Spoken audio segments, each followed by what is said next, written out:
الإسلامي فضيلة الرحمة والود والعطف، ويحميها العدل والسلام والجهر بالحق والاتحاد ونبذ الخلاف.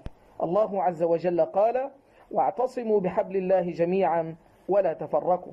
نهى في هذه الآية عن التفرقة والاختلاف. الله قال: ولا تكونوا كالذين تفرقوا واختلفوا من بعد ما جاءهم البينات.